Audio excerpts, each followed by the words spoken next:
শিক্ষার কোনো বিকল্প নেই। জ্ঞান আসবে শুধুমাত্র শিক্ষার মাধ্যমে। যে কোনো কাজের ক্ষেত্রে শিক্ষা অত্যন্ত গুরুত্বপূর্ণ।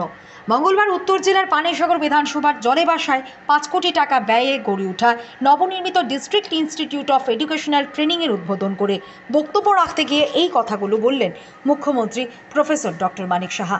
তিনি আরও বললেন, বিদ্যাজ্যোতি প্রকল্পকে শক্তিশালী করার জন্য কাজ করে চলেছে সরকার। তাছাড়া এদিন মুখ্যমন্ত্রী জানান, খুব সহসাই রাজ্যে চালু হবে বিদ্যা প্রবেশ প্রকল্প।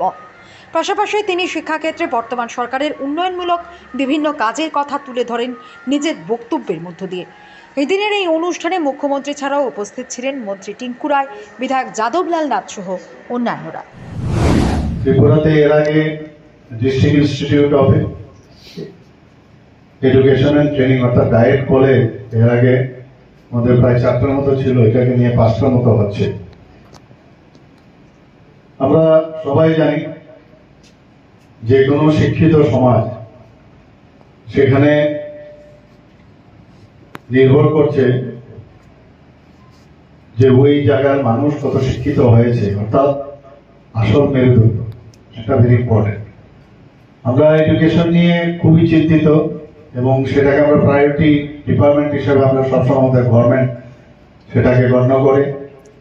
গতকালও আপনারা দেখেছেন এই বিষয়ে একটা মিটিং হয়েছিল যে আমাদের বিদ্যাজ্যোতি যে স্কুলগুলো, কয়েকটা স্কুলের রেজাল্ট একটু খারাপ হওয়াতে চারিদিকে পত্রপত্রিকায় বিভিন্ন ভাবে এবং বিরোধী দলের পক্ষ থেকে অনেক কিছু বলছিল। তো ঠিক আছে, কনস্ট্রাকটিভ চিন্তাধারা চাইছে, বিষয়টা নিয়ে আমরাও চিন্তা করি। যার কথাবার্তা হলো সেখানে আমরা বললাম যে যেখানে আমাদের উইকনেস আছে, কোনো জিনিস প্রথম শুরু করতে গিয়ে হয়তো কিছু সমস্যা থাকতেই পারে, কিন্তু আলটিমেটলি কি করা, সমস্ত এডুকেশনিস্ট যারা আছে তাদেরকে ওই মিটিং এ আমি আহ্বান করেছিলাম, সবাই ছিল। সেখান থেকে ওনাদের যে অ্যাডভাইস আমরা পরামর্শ আমরা নিলাম এবং কিভাবে এটাকে শক্তিশালী করা যায় সেটা আমরা চেষ্টা করছি। এবং আমরা জানি শিক্ষার কোনো বিকল্প নেই। মাননীয় প্রধানমন্ত্রী বারবার বলেন যে আগামী দিন এই পৃথিবীটা তাদের হাতে, তাদের মুঠোয়, যাদের কাছে শিক্ষা আলো সবচেয়ে বেশি থাকবে। জ্ঞানের কোনো শেষ নেই এবং জ্ঞান আসবে একমাত্র শিক্ষার মাধ্যমে, শিক্ষা আহরণের মাধ্যমে।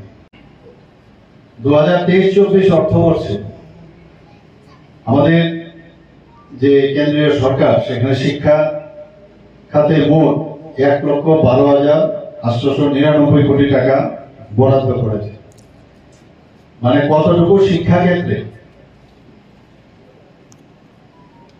মাননীয় প্রধানমন্ত্রী কিভাবে অ্যাড্রেস করেছেন তাতে প্রমাণ হয়। 2020-21 অর্থবর্ষের তুলনায় প্রায় 13 থেকে 14% যে বাজেট সেটা বেশি রাখা হয়েছে।